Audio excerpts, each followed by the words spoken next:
Buen día, tarde o noche, gente, ¿cómo los echábamos de menos? Les habla Antonio Dorno y me es de un inconmensurable placer volver a hablarles después de mucho tiempo para una nueva edición de la Bitácora Kitsch, su espacio favorito para ver curiosidades, rarezas o cosas no muy conocidas sobre música popular y quizás otras cosas de vez en cuando. Durante los últimos años estuvimos conversando cómo debíamos volver y teníamos la sensación de que lo correcto era con un artista chileno. Y no podemos hacer algo más criollo y más propio de nuestro país que analizar a una de las bandas, sino la banda más importante que ha dado nuestra tierra al mundo. ¡Los Prisioneros!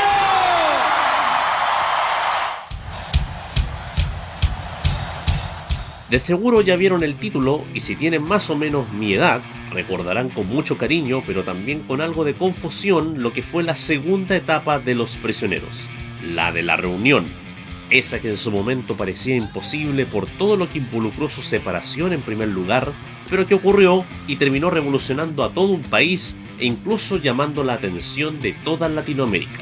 Pero más allá de eso, nos dio la oportunidad a una nueva generación de exponernos a las canciones de aquel grupo conformado por tres flacos de San Miguel que en los años 80 se atrevía a cantar sobre lo que no se podía y que sin querer queriendo se transformó en la voz de una nación oprimida. Ahora esa banda regresaba transformándose en el fenómeno de masas que jamás lograron ser por completo en su etapa original, en parte por el contexto dictatorial que les rodeaba. Ahora bien, yo digo que se recuerda con algo de confusión porque esta es una etapa marcada por, digamos, eventos cumbre, y no por todos los detalles que surgieron, tanto creativos como personales. Lo que yo he escuchado cuando le pregunto a familiares o cercanos sobre qué recuerdan acerca de la reunión de los prisioneros se puede resumir en la siguiente cronología. Se anuncia que se reúnen, tocan en el DPAPA, tocan en el Estadio Nacional y dejan la zorra, hacen algunos conciertos más, tocan en la Teletón y Jorge González hace enojar a los organizadores, tocan en Viña y Jorge González hace enojar a los organizadores, tocan en el Nacional de nuevo pero no dejan tanto la zorra, Claudio Narea de nuevo se enoja y anuncia que se va, Jorge González bota los micrófonos, hacen algunos conciertos más con otros hueones y fin. Ah, y parece que en medio sacaron un disco, o una canción, o un grupo de canciones, pero no les debió haber ido muy bien, ¿no? Pues a este último punto nos dirigiremos en el video de hoy.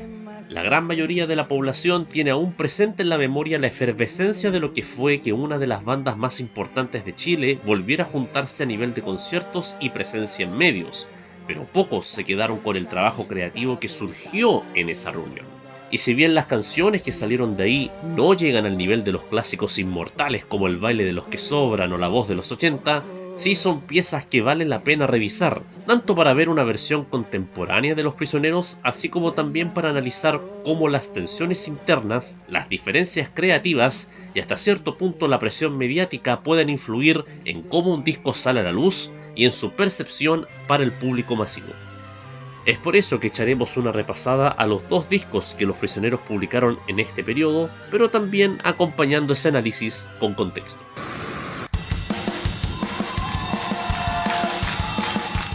Corría el año 2002 y las cosas para González, Narea y Tapia no podían ir mejor.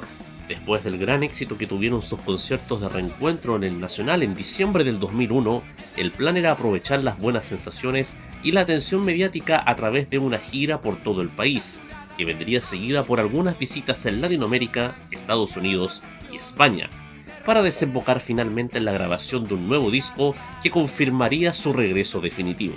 Entre los antecedentes disponibles, se dice que Jorge González ya tenía pensadas algunas ideas incluso cuando se estaban haciendo los ensayos para el estadio, y estuvo gran parte del primer semestre del 2002 componiendo demos para presentar a sus compañeros.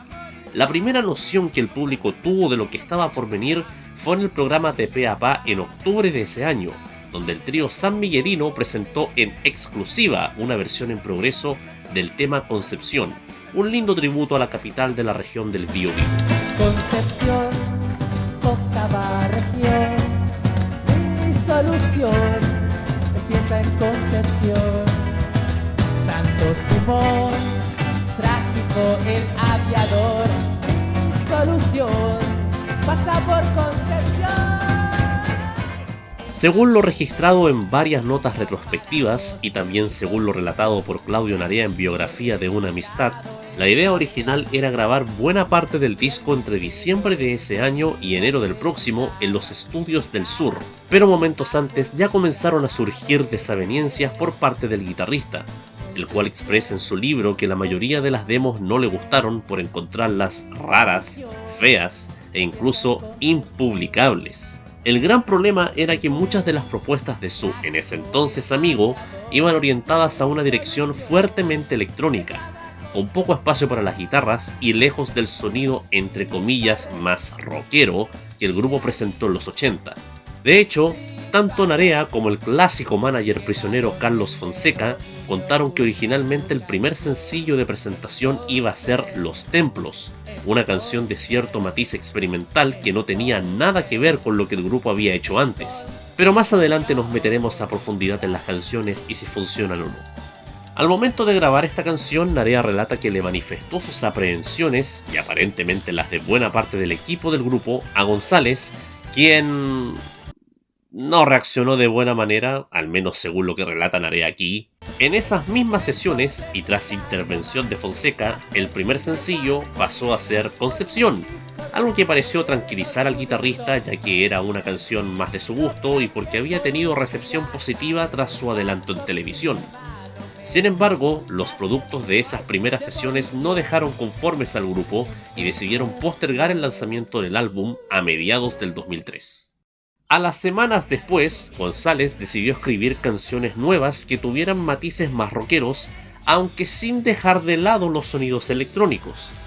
En ese nuevo grupo de temas estaba Ultraderecha, que es probablemente lo más convencional del álbum y que sí logró el acuerdo entre todo el grupo para que quedara como el single de presentación definitivo.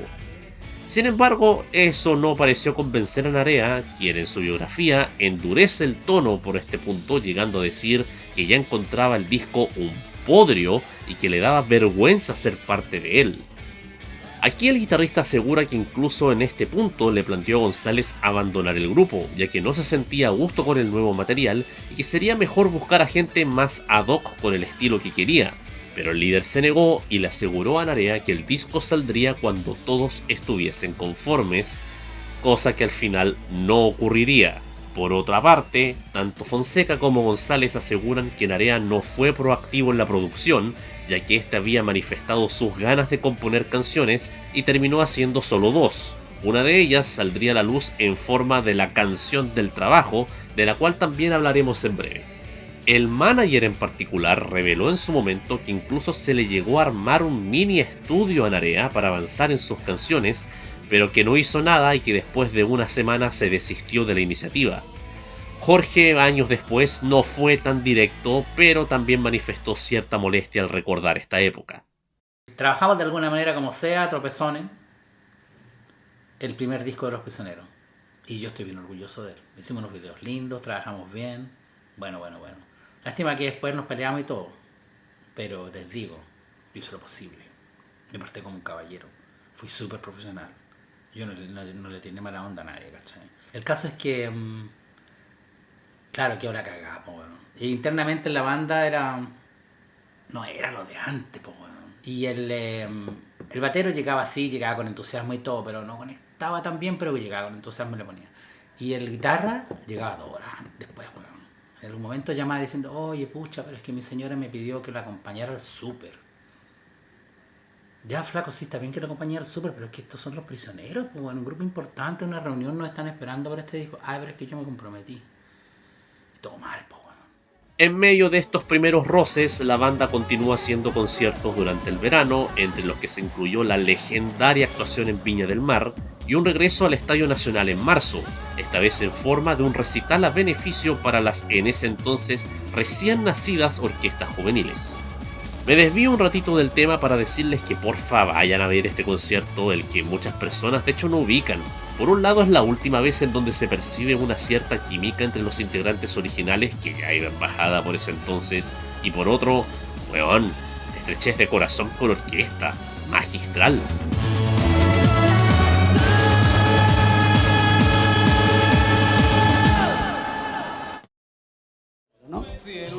concierto ya que se dará, porque esto es este sábado y el lunes entramos al estudio ya a mezclar el nuevo disco Los Prisioneros. El nuevo disco. Sí, el todo, lunes estamos- todo inédito. Todo nuevo. Todo nuevo. Tenemos 3 a 4 semanas de estudio ya tomadas ¿Ya? para mezclar el nuevo disco Los Prisioneros. Efectivamente, el proceso de mezcla del disco fue entre marzo y abril, el que estuvo a cargo de Tobias Freund, un músico electrónico alemán con una carrera mayormente experimental, algo que me imagino que a Narea lo debió haber puesto aún más frustrado de lo que estaba. En todo caso, no es que la banda se dedicó exclusivamente a mezclar, sino que también buscó la manera de cerrar las grabaciones definitivas de las demos que González presentó previamente. Todo este trabajo quedó registrado por la destacada documentalista chilena Carmen Luz Parot, y es brígido que esté disponible para el público porque más allá de que intenta presentar a todos alabando el álbum, cosa que es real en un 66,6%, se notan las diferencias de Narea con los demás durante la producción. Yo la verdad es que nunca puedo entrar mucho en el mundo de los teclados y computadoras y todo eso. Aunque lo ocupo también, no es como me siento más cómodo. Todo este desacuerdo llevó a que el disco saliera confuso. En los últimos años ha existido un debate entre los seguidores de Los Prisioneros para calificarlo. Algunos dicen que es una basura, otros dicen que es una joya incomprendida. Para mí, ni lo uno ni lo otro. Es un álbum generalmente correcto, pero a la vez súper irregular a causa de los conflictos entre los integrantes, muy lejos de ser considerado un disco homónimo. Porque sí, le pusieron simplemente Los Prisioneros a este disco y en gran parte este es el trabajo que menos representa lo que fueron. Pasemos a analizar las canciones para ilustrar con más detalle lo que digo.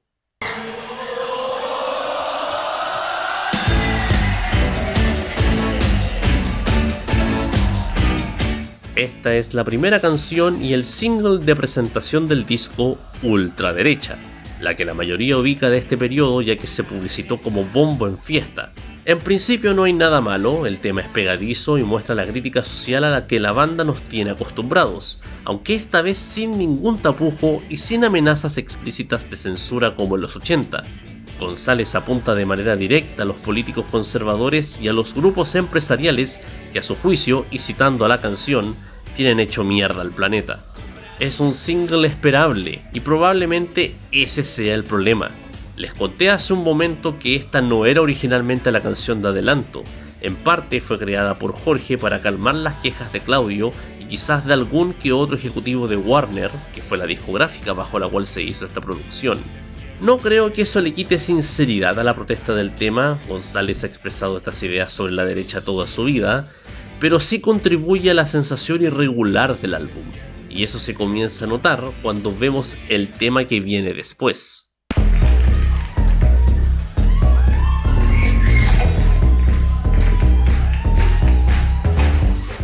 El segundo track se llama El Otro Extranjero, que a nivel de letras continúa la crítica social, esta vez enfocada en los conglomerados forasteros que por esa época se hacían con el control de varios servicios básicos de nuestro país, y en cómo muchos de los empresarios tratan a sus empleados de bajo rango como mano de obra barata, muchos de ellos extranjeros. Es bacán, elegante, con don de mando y gran vocación empresarial. Experto en macropolítica y bioingeniería comercial. Si la balanza no sube y sube, no dudará en expulsar. Y después por medio sueldo volver a esclavizar. Al peruano, al argentino, al chileno. Dado que ahora estamos en una crisis migratoria con consecuencias bien graves a nivel de seguridad, la temática de este tema puede que no sea bien recibida por la sociedad chilena hoy, pero va ad hoc a la realidad de inicios del siglo XX que González retrata. El gran problema viene al final de esta canción a nivel instrumental. Durante todo el tema la onda electrónica acompaña muy bien, pero al final hay un outro que derechamente te saca de la experiencia.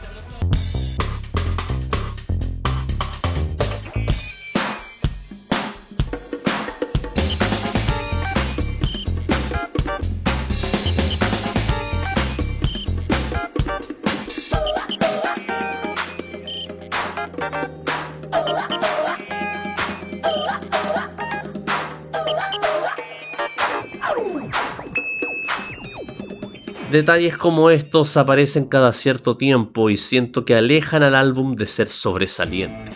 Lo que sí es sobresaliente es el tándem San Miguel-Concepción, que viene a continuación y que es definitivamente lo más prisioneros de todo el disco. No hace falta explicar mucho, ambos son tributos a las zonas mencionadas, con San Miguel siendo más dirigida hacia la redención personal y Conce siendo una dedicatoria para sus personajes más representativos, ambas muy bellas piezas.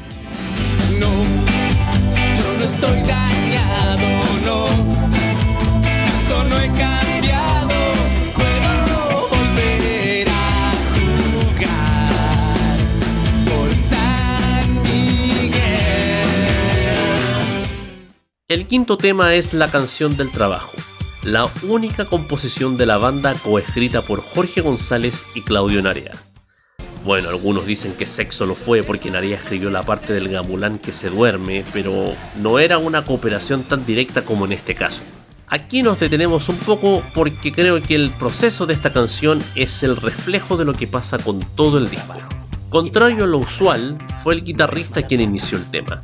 Un poco a modo de chiste por la forma en la cual se percibía, y diría que aún se percibe, su rol en la banda. La letra quería que se tratara de cómo yo pensaba que se me veía a mí dentro del grupo. Con que se tira las pelotas y no hace nada. El tema original de Narea es bastante directo, contando la historia de un trabajador promedio sacando la vuelta para evadir sus labores. Deberías verme aquí sentado, sacando puzzles, muy relajado, leyendo el diario y contemplando, sacando la vuelta y conversando sobre el trabajo. Sin embargo, Narea no tenía mucha fe en su canción, por lo que le pidió ayuda a González para mejorarla, y este la transformó casi por completo, tanto para bien como para mal. Para bien, porque le agregó un arreglo más ambicioso que vino justamente de la mano de las orquestas juveniles que tocaron con el grupo en el Nacional. El tema de golpe pasó a tener ensambles de cuerdas y vientos y además un coro infantil, lo cual lleva a la canción a una dirección más irónica, pero más efectiva.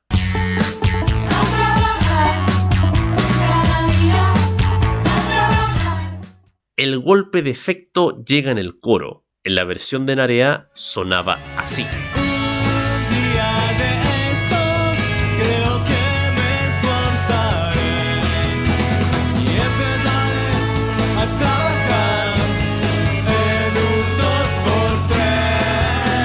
Entonces seré el empleado del mes. Nada mal, pero hay que decir que González la achuntó medio a medio con los niños cantando típicas frases de buena crianza laboral. El trabajo dignifica al hombre, usa tu energía en algo útil, cada día con sudor. Pero también Jorge transformó la canción para mal cambiando las estrofas, en donde la historia más general de Claudio pasa a ser un monólogo hablado que, si bien mantiene la idea, es más difícil de seguir. Tengo trabajo y me da lata. No es mala plata, pero no basta para motivarme ni convencerme que acaso no sea mejor idea sacar el puzzle, tirar escupo. Es un relato que incluso pone en medio de los coros y saca la atención de los arreglos, llegando al punto en el que pareciera que a Jorge se le acabó la mecha para terminar la canción y terminó haciendo rellenos muy random. El trabajo dignifica, pero no entiendo bien qué significa dignifica. Alcanzo a ver que rima con caja chica, con trafica y con hijita rica. Y es aquí donde se manifiesta el principal problema de todo el álbum. Jorge González generalmente es un gran compositor, pero gran parte de su huella es el poner ideas con claridad en contextos simples pero efectivos. Incluso en Corazones, donde la producción es más sintética que en los 80, el foco de las canciones era directo y se sabía bien qué priorizar.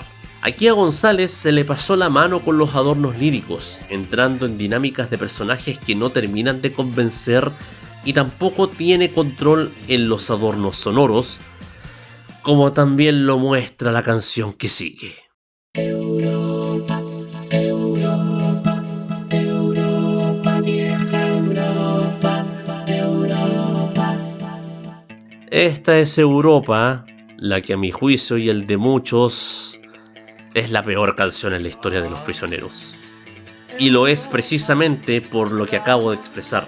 Es una pieza que se da demasiadas vueltas para expresar su idea base, que básicamente es calificar al arte proveniente del viejo continente como sobrevalorado y alimentado de la colonización cultural de otras zonas a lo largo de la historia. Que la cultura europea era la más importante y la más gigante sencillamente porque los habían esmerado en producir muy bien la guerra.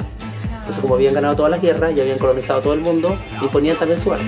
Ahora, les puedo asegurar que si escuchan la canción no van a cachar al tiro si se trata de esto, y puede que ni siquiera entiendan si se trata de algo. Es electrónica casi neta con unas tímidas guitarras acústicas como único elemento orgánico y con demasiadas cosas pasando al mismo tiempo. Es la peor canción porque aquí González se engolosina mal con diversos efectos que van sucediendo a cada momento, lo cual hace complicado para el oyente comprender lo que escucha. Y la misma letra a veces se enreda en sí misma. He escuchado la canción como 50 veces para este video y aún no entiendo qué cresta quiso decir Jorge con esto. La profunda depresión de la mesa del café.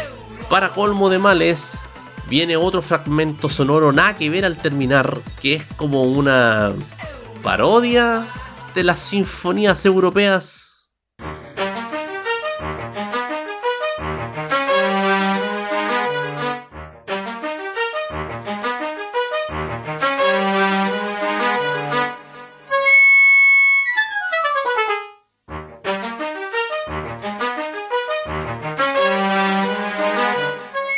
Desgraciadamente aquí le encuentro la razón a Narea. Es un tema bien raro, pero no por ser electrónico, sino por ser jodidamente rebuscado en su composición. El siguiente tema es el que iba a ser el primer single, Los Templos, que sigue en la misma línea confusa, aunque con una propuesta más interesante y bailable. La letra es una tremenda volada de Jorge respecto al dominio que las religiones tienen en el mundo y lo que pasaría si abandonaran el planeta, pero a la vez se juntan tintes de ocultismo y supongo que crítica social.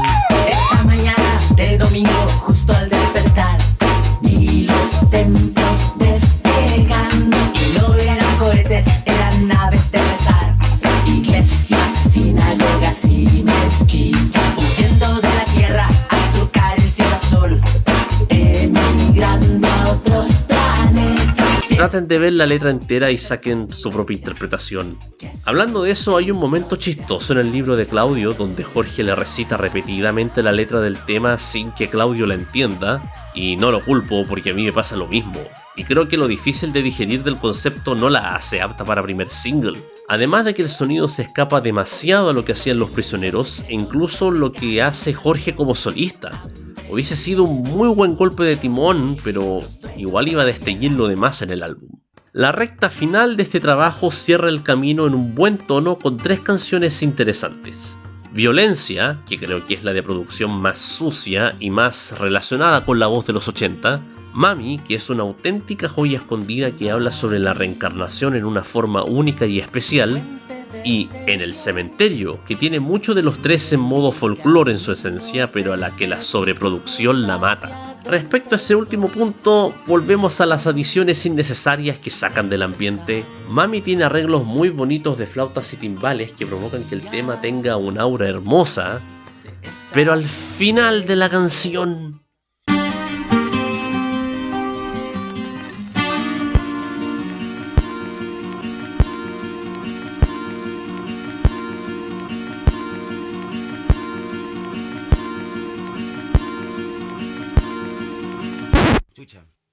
¿Qué cresta fue eso? Puta, ¿por qué terminar una canción hermosa así, weón? Mientras que En el cementerio, siendo una canción bien entrete para escuchar, a veces supera los límites. Muchos sonidos electrónicos de fondo en una canción orientada hacia el folclore, cantos muy random después del primer coro.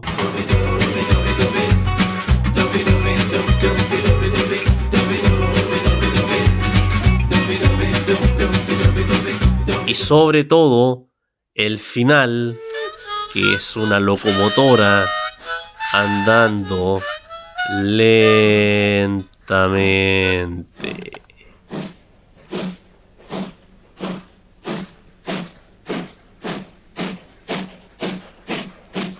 Esas son las 10 canciones que componen Los Prisioneros. Un álbum correcto, con cosillas para destacar, pero al fin y al cabo también muy confuso y desordenado, tal como el camino que tomaría el rumbo de la banda en los meses siguientes.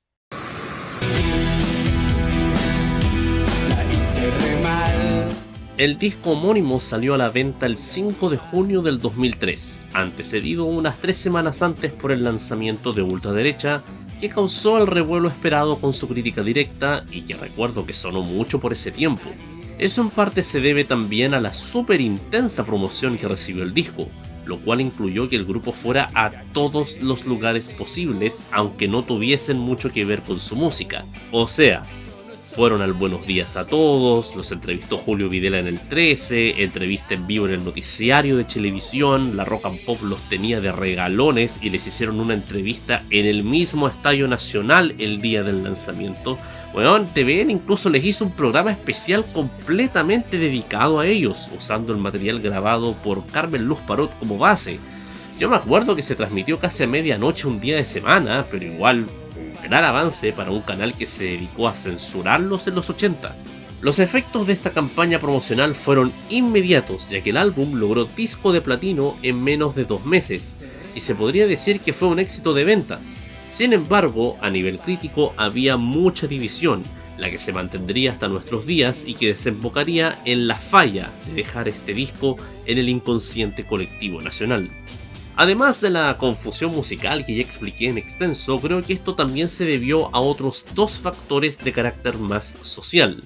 El primero es que las letras de Los Prisioneros tenían la gracia de ser bien generales. Dada la fuerte censura existente en dictadura, la temática social que tocan las canciones no podía ser explícita, apuntando nombres o refiriéndose de forma directa a las atrocidades que se cometían. Por eso tenían que apuntar a conceptos más globales, como la precariedad de la educación o la ambición potenciada por el sistema. Esta dirección fue lo que provocó su transversalidad en la sociedad chilena, y es la razón por la que no me sorprende por qué a alguien como José Antonio Cast le gusta la banda. ¿Le gustó Los Prisioneros? Sí, pues muy bueno. ¿Y la escuchaba la letra de Los Prisioneros? ¿Por qué no te vas? O el baile de los que sobran, del que habla de la educación. Sí, pues todo. Pero sí, ellos captaban muy bien lo que pasaba en un momento en la sociedad chilena. En el año 2003 esta situación cambió a la inversa. Jorge González ahora fue completamente explícito en una sociedad que ya no estaba oprimida y que, si bien seguía sufriendo injusticias, estas no se manifestaban a primera vista. De hecho, esta es justo la época en donde se consolidó la posición de Chile como un país estable ante el mundo y donde se pensaba que el modelo neoliberal solo generaba dividendos. Ricardo Lagos, hoy un presidente muy criticado por privatizar en exceso, gozaba de una popularidad tal que hasta el mismo Jorge lo alababa. Gracias a Ricardo Lagos, Chile ya no es un pueblucho al sur de Latinoamérica, al sur de Estados Unidos. Sí, algunos pifian y todo, pero les aseguro que ninguno de los presidentes que estuvo antes le habría dicho no a Estados Unidos, les aseguro. Ante ese contexto, el público general no reaccionó bien ante la denuncia de que hay una ultraderecha o el hacer referencias a empresarios extranjeros, y el poner esas críticas de forma muy rebuscada tampoco ayudan a que el mensaje llegue bien. El segundo factor es el ascenso de la farándula, la que por desgracia llegó para quedarse en la conciencia del país. Programas como SQP, Primer Plano o los mismos matinales conseguían muchos puntos de rating comentando los cagüines de los artistas y la gente del espectáculo. Y considerando que Los Prisioneros organizaron una promoción muy agresiva, era inevitable que captarían la atención de estos espacios, más todavía considerando todo lo que conllevó su primera separación en 1990. Todos estos elementos generaron la tormenta perfecta para que las relaciones al interior de la banda, que ya estaban frágiles por los desacuerdos musicales, llegaran a un punto de quiebre definitivo. A finales de junio, Claudio Narea dio una entrevista a Las Últimas Noticias explicando, entre otras cosas, su postura frente al nuevo disco. Lo publicado provocó la ira de González y Tapia, lo que tuvo como primera consecuencia que los siguientes conciertos de promoción se hicieran en un ambiente que rozaba lo tóxico y en donde el compañerismo entre los integrantes claramente desapareció. Posteriormente, en agosto, Narea es oficialmente despedido del grupo, ya que en palabras del guitarrista, sus ahora ex compañeros lo consideraron un enemigo interno en los planes a futuro. Este despido no se concretó inmediatamente, ya que aún tuvieron que cumplirse algunos compromisos en donde se estableció que el grupo aparecería como trío. El 22 de septiembre, su aparición en la icónica Ramada de la Pampilla en la Cuarta Región marcaría la última vez en que se presentó la formación original. Hemos hecho varias giras juntos, lo hemos pasado la raja. Han sido muy bonitos tiempos, han pasado cosas entre nosotros que, por supuesto, como somos una banda de caballeros, no las apareceremos ventilando en ese coupé ni tampoco en la tercera, sino que lo mantendremos para nosotros dentro de lo que ha significado esta amistad de tantos años y lo que ha significado esta relación de trabajo y de música. Así que una gran despedida aquí para Claudio.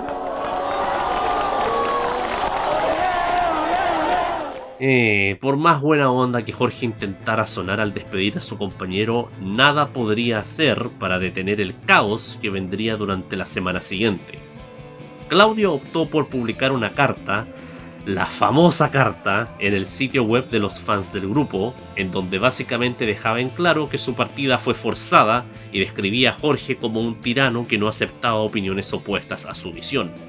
Y eso nos lleva a esta famosa conferencia hecha el 25 de septiembre y que había sido convocada antes de que Claudio publicara su carta.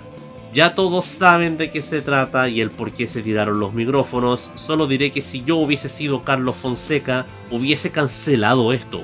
Era muy previsible que los periodistas se iban a ir como aves de rapiña contra el grupo y Jorge no tenía ninguna gana de estar ahí, por lo que al final como manager lo terminó exponiendo a un episodio que en ese entonces se consideró de ridículo público.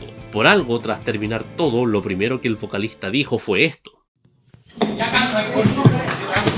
Este episodio marcaría el inicio de la etapa final de Los Prisioneros, una muy confusa y que ahora tendría mucha menos atención mediática, lo que es lamentable ya que el contenido que salió de ahí es más bueno de lo que se recuerda.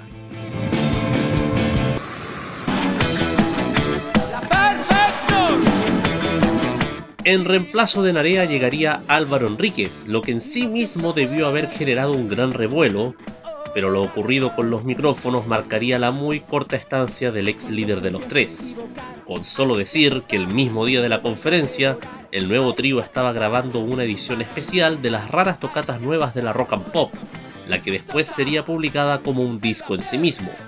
Si les soy honesto, no les recomendaría escucharlo porque son casi puros covers, más un par de reversiones del homónimo en clave Los Tres.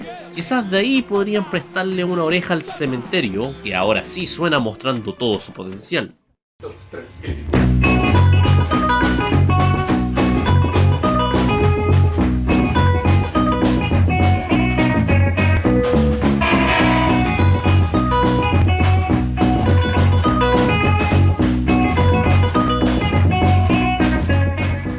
Esto equivale al 90% del aporte creativo de Enríquez a Los Prisioneros, porque solo estuvo 3 meses, grabó las tocatas, apañó al grupo en una gira por Chile junto a Café Tacuba, hizo algunas presentaciones en México, y sería. Según Fonseca, el penquista nunca se tomó en serio su rol en el grupo, y básicamente tocaba por cumplir, a diferencia de Jorge que intentaba tomar todo de manera más profesional. Llegado el 2004, González y Tapia no perdieron tiempo y reformaron a la banda por completo, transformándola en cuarteto. Se integraban Sergio Cotivadilla, que en los conciertos anteriores las hacía de músico de acompañamiento al trío original, y también Gonzalo Yáñez, un joven músico uruguayo de 21 años, quien sería una especie de ahijado artístico de Jorge, ya que en los años siguientes lo acompañaría constantemente en sus aventuras solistas. Miguel se mantendría en la batería, pero Jorge pasaría de ser bajista a guitarrista líder, con Yáñez y Badilla acompañándolo de manera rítmica y con las líneas de bajo generalmente siendo programadas. De esa manera pasaron el primer semestre del año componiendo y grabando un nuevo disco que saldría sorpresivamente rápido bajo el nombre de Manzana. Este trabajo es curioso, ya que si en el anterior álbum se exploraban terrenos electrónicos con resultados dispares, ahora estos desaparecen casi por completo para regresar a un rock más directo, así como también más contundente, que en ocasiones deriva hacia sonidos bailables, incluyendo guiños a la música disco. Hay algunos fans que aseguran que esta dirección fue una respuesta a los reclamos que Narea hizo en su anterior trabajo, como si fuera para probar que sin él el grupo podía seguir haciendo la música con la que más se les identificaba, pero salvo una canción, esto queda en otro cagüín.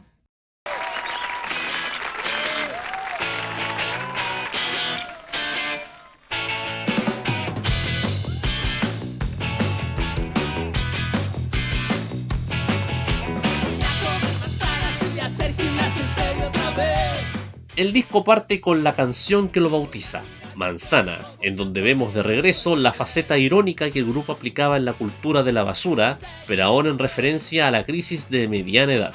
Y hay que decir que este sí es un muy buen primer single, humorístico, pegadizo, bien movido, ideal para partir.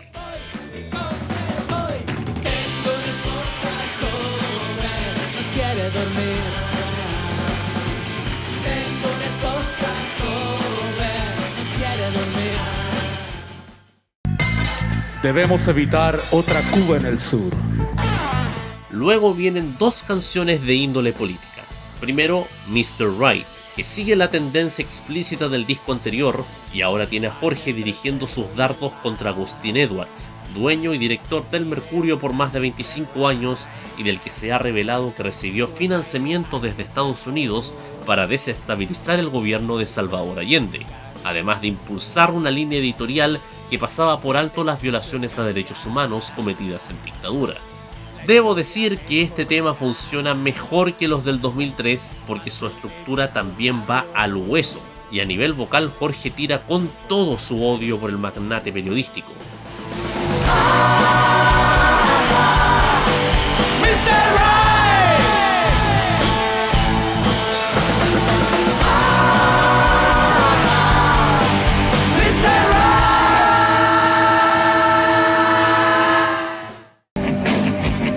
Por su parte, la otra canción política, El Muro, baja un poco el nivel.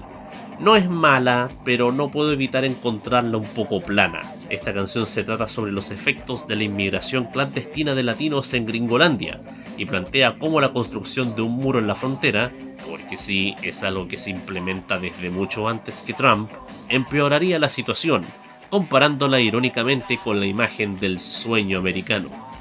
El problema es que la interpretación de Jorge es bastante menos potente, quizás buscando más melancolía al plantear la problemática, pero le sale un tanto simplón, especialmente el coro que se limita solo a esto.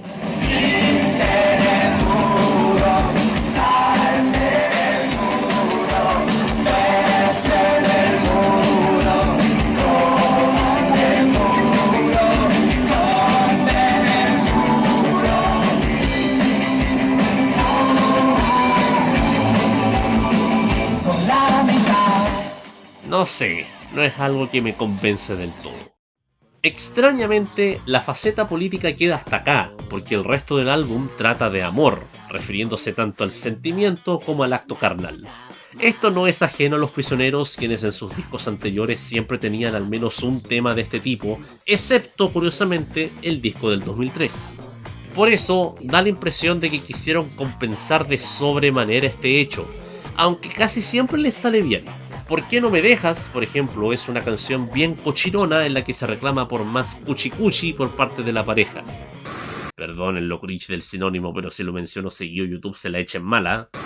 Y es bien discotequera y bailable. También es simple, pero en este caso mucho más efectiva.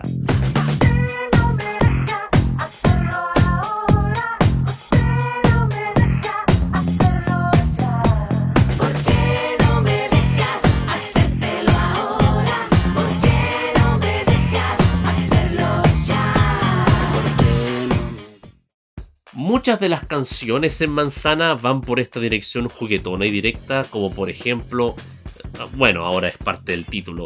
El verdadero sexo, que según Jorge es el que nace del amor, dedicándosela a su esposa de ese entonces, Loreto Otero, quien actúa de musa ya que la mayoría del álbum va dedicado a ella, además de que musicalmente se acerca un poco más a los prisioneros de antaño. Has traído el verdadero sexo. Has traído el verdadero sexo. El que nace del amor. Que llueva, toma la clásica canción infantil y la deriva hacia su interpretación más caliente y explícita, lo cual, para serles honesto, igual queda bien cringe a veces. Mi pajarito canta, contento se levanta. Yo me caso ahorita mismo con vuestra merced. Por otro lado, es la canción en la que Álvaro Enríquez puso el 10% restante de su ímpetu creativo cuando estuvo en el grupo, ya que es la única canción coescrita por él y González. Y la verdad se nota la influencia del penquista. Esta debe ser la canción más sesentera que le he escuchado a Los Prisioneros, lo cual no es para nada malo. Y después está Come, Come, Come, que es un tanto rara. Puede ser que al tener tantas canciones de lujuria el disco me pueda haber agotado un poco en este punto, pero igual el juego con el doble sentido acá no me termina de cuadrar del todo.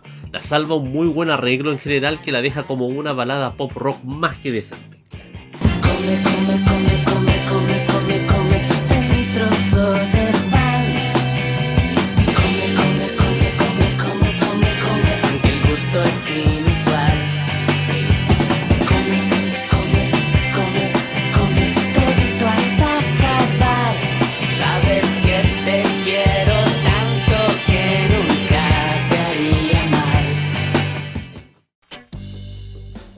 Pero no todo es sucio en Manzana, también hay canciones de amor genuino y sincero.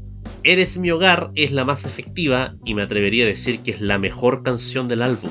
Esto gracias a la onda media de Cars que transmite su estructura, la letra poética de Jorge y unos coros muy bien logrados que contaron con la participación especial de Beto Cuevas. Eres mi hogar. Eres mi luna nueva. Eres mi hogar. Eres mi casa blanca. Eres la luz de un mundo nuevo y más simple donde empezar por fin a vivir. Más adelante hay una balada romántica con todas las de la ley, que de hecho se llama literalmente Te amo. Bien tierno el tema y probablemente lo más inusual entre comillas del disco, ya que es liderado por el piano y cuenta con bonitos arreglos de cuerdas en los coros, lo que invoca un ambiente muy del tipo Abbey Road o Let It Be. Te amo.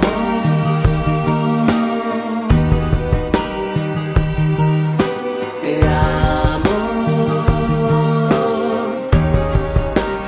Voy a cuidar de nuestro hogar. Todo te amo. Y para darle punto final a este particular camino, Jorge no podía quedarse sin hacerle una dedicatoria especial a su ex compañero. Mira, mira, mira, ahí va. No. ¡Maestro!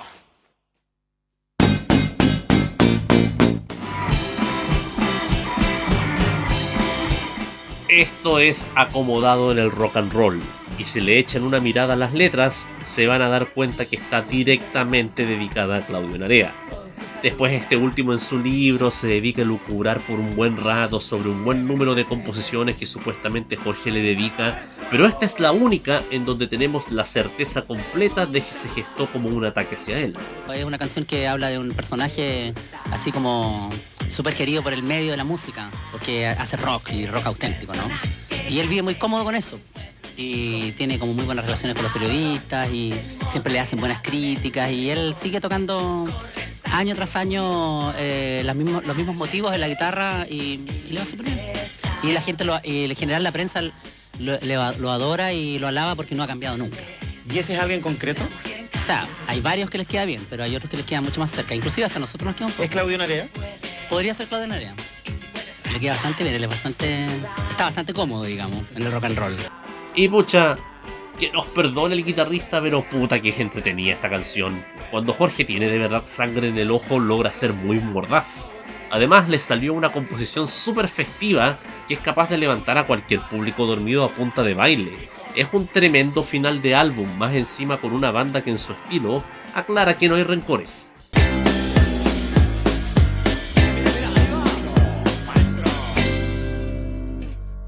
Igual buena onda. Eso contempla la totalidad de Manzana. Aunque también hay que decir que en el disco hay un cover en español de Whip It, que igual tiene lo suyo, y después hay 4 canciones que supuestamente son bonus tracks, pero no están separadas en el disco. De esas podría recomendar Limpieza Racial y Argentina como piezas que pueden valer el rato, pero si las analizamos en este video va a quedar más largo de lo que ya es y tenemos que ir llegando al final. Con aún una gran parte de los medios y la opinión pública chilena en contra por el episodio de los micrófonos, Los Prisioneros lanzaron el que terminaría siendo su último álbum el 19 de agosto del 2004. En el país, la reacción fue de un notorio contraste en comparación a su trabajo anterior. Las críticas fueron mucho más positivas y receptivas, pero las ventas y la atención mediática bajaron drásticamente. Había alguna que otra nota en medios nacionales sobre el álbum, pero no se comparaba a la presencia constante que se vio el año pasado, lo que de seguro contribuyó a que hoy mucha gente aún siquiera sepa que Los Prisioneros continuaron un buen rato después del 2003. En consecuencia, el grupo decidió enfocar su promoción hacia afuera, potenciando su posición a nivel latinoamericano, y lo hicieron con todo, porque esta era debe tener por lejos los mejores videos musicales que Los Prisioneros hayan hecho en su historia, y por lo que recuerdo de chico, rotaron de manera bien frecuente en MTV Latino. El Muro, pese a no ser un gran single, tiene un video interesante en donde se refuerza el punto de la canción con datos de la época, y pese a tener un concepto simple con Jorge cantando frente a una reja que simboliza la frontera, está bastante bien filmado. Con la canción homónima, sin embargo, tiraron la casa por la ventana con un video hecho con animación digital y lo mejor de la tecnología disponible. Un video en donde la banda que representa la voz de los oprimidos y las injusticias del sistema se disfraza de superhéroes que van en su nave espacial a otro planeta que resulta ser de gigantes y donde son capturados por Crystal. ¿Qué? Tenía 9 años la primera vez que vi este video y pese a entender súper poco, créanme que puse esta misma cara cuando esta niña apareció. Porque sí, weón, por más que intento unir cabos, la Crystal no tiene nada que ver con el grupo, por más ligera que sea la canción. Y me imagino que en Chile esto confundió aún más a la gente respecto a la dirección que Los Prisioneros estaban tomando. O sea, echáis a tu guitarrista original, mandáis a la mierda a la prensa y después sacáis un video colaborando con la estrella infantil del momento. No me van a negar que es una secuencia súper bizarra de eventos. Pero fuera del contexto nacional, el video es bien entretenido, de gran calidad para ser del 2004 y para un público internacional que no necesariamente conoce el contexto de donde salió el grupo. Me imagino que es una buena introducción.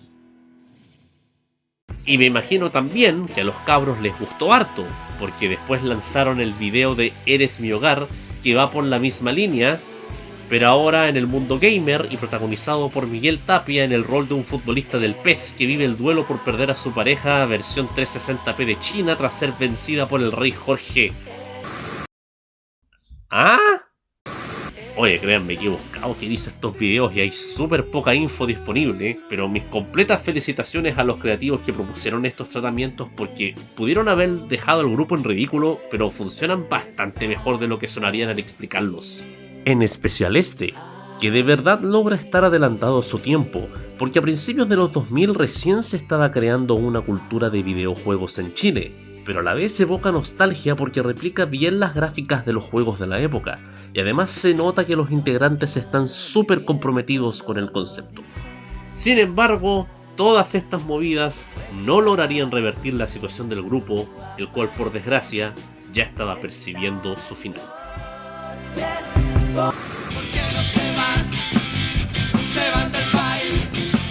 Notarán que en el video de Eres mi hogar vuelven a ser solo 3 los que forman la banda, y eso es porque Gonzalo Yáñez solo estuvo presente el 2004.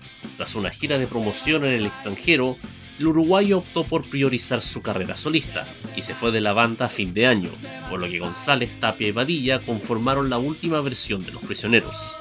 Tras lo que se sintió como una buena recepción en los conciertos hechos en México, el grupo informó que se iría de Chile para radicarse en el país azteca e iniciar una nueva fase de su carrera allá. Bueno, en Chile se rumorea que nos vamos a ir a México y es cierto, nos vamos a venir a vivir a México.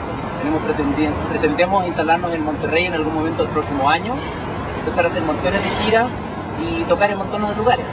En vez de hacer ese tremendo viaje, ese tremendo traslado que significa siempre desde Chile a todos los otros lugares donde nos han invitado por suerte a tocar, porque tenemos varias actuaciones en varios países, vamos a estar mucho más cerca del epicentro de la música. La intención de irse parecía seria, incluso apareciendo en televisión para anunciarlo públicamente y llegando al punto de organizar un concierto de despedida de Chile en el Estadio Santiago Bueras de Maipú en abril del 2005. Pero finalmente fue Jorge el que se mudó solo con su familia, con los demás integrantes quedándose en su país de origen. Y ahí decidimos seguir la carrera en México, porque en México igual fuimos a tocar y nos estaba yendo bien, pues nos estaban pescando. No éramos famosos, pero íbamos y nos daban bola, ¿cachai? Y nos quedamos de acuerdo con el baterista para irnos para allá.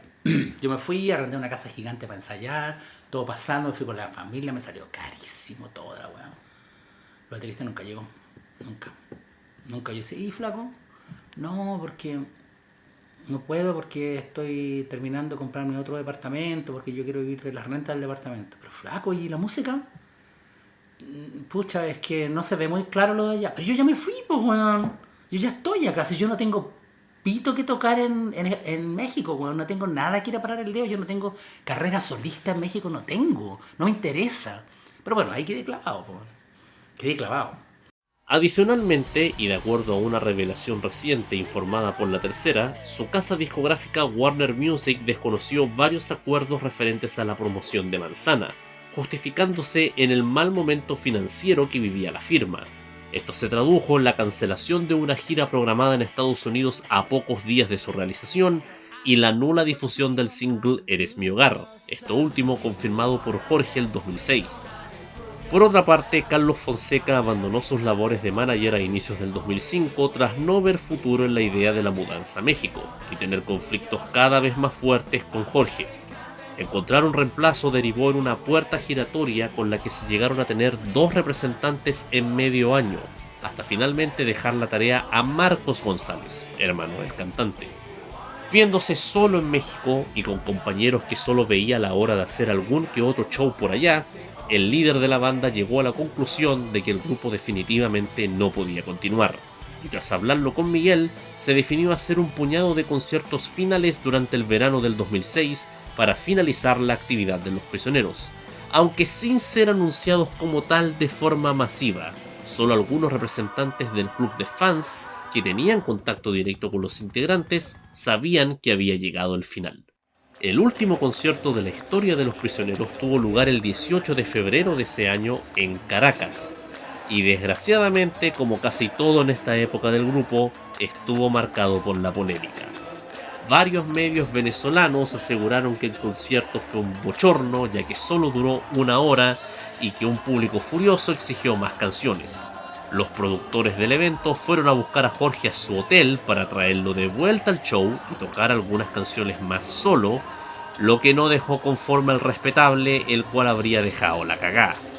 En el intertanto, y tras una supuesta pelea con el cantante, Miguel Tapia le habría filtrado a un periodista local que ese sería el último concierto del grupo y que no volvería a reagruparse, lo que a su vez tuvo eco en Chile y, como es de costumbre, amplificando lo sucedido, dando la impresión de que la ruptura fue a consecuencia del incidente. En una entrevista que dio meses después a la versión chilena de Rolling Stone, Jorge se defendió diciendo que la hora de show era lo que se había pactado, aunque admitiendo que no tenía el mismo ánimo que otras veces para cantar, sabiendo que sería la última vez. Desgraciadamente, este último episodio representa lo que fue la etapa final de la banda, una serie de eventos desafortunados que llevaron a situaciones confusas que incluso en el presente no se terminan de esclarecer a fondo. Tan confusas fueron que la mayoría de la gente recuerda solo partes de lo que pasó y se apresta a sacar conclusiones apresuradas en base a lo poco que cachan. Los Prisioneros siempre serán la banda que puso voz a un pueblo que no tenía medios para expresarse en una época muy crítica, pero también son artistas muy interesantes que siguieron un camino muy particular. Partiendo como cabros que se lanzaron a una carrera musical sin tener mucho conocimiento, agarrando confianza a medida que veían una respuesta fuerte afuera y que después apostaron a diversificar su propuesta, aunque las diferencias en cómo hacerlo hayan llevado a quiebres que persisten hasta hoy. No hay duda que el contenido publicado en esta época de la reunión no llega al nivel de sus primeros 4 discos, pero vale la pena echarle una oreja de vez en cuando a estas canciones y ver facetas diferentes del conjunto, por más que éstas hayan contribuido a resquebrajar la convivencia en su interior. No por nada, poco después de la pandemia, estos 2 trabajos se reeditaron en diversos formatos y de hecho hoy se pueden encontrar con frecuencia en las pocas disquerías que van quedando en las calles del país. Es una etapa interesante y atractiva de analizar en su producción creativa, más allá de que lógicamente el drama interno que hubo llame más la atención, pero recomiendo que se vea desde la perspectiva de las lecciones, los aprendizajes que se pueden sacar de los años en que González, Narea y Tapia y otros acompañantes trataron de revivir una aventura exitosa, pero en donde la baja tolerancia a la frustración, la mala lectura del medio en que subsistían y la pérdida de confianza entre ellos mismos provocó que canciones con buen potencial para un largo alcance quedaran solo como temas de culto. En fin, vayan a escuchar cuando puedan estos discos y obtengan la pieza que a muchos les falta para completar el rompecabezas más complejo de la música chilena, Los Prisioneros.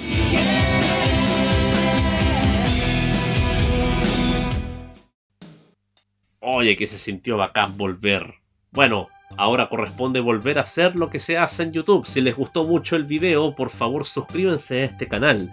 Esta vez hablo en serio cuando les digo que se vienen muchas novedades, así que estén muy atentos y también aprovechen de darse una pasada por nuestras redes sociales, donde ahora vamos a estar más activos y donde de hecho vamos a estar subiendo material mucho más dedicado a ellas. Así que también mucho ojo por ahí. Les habló Antonio Adorno y fue un placer volver a hablarles. Nos vemos pronto.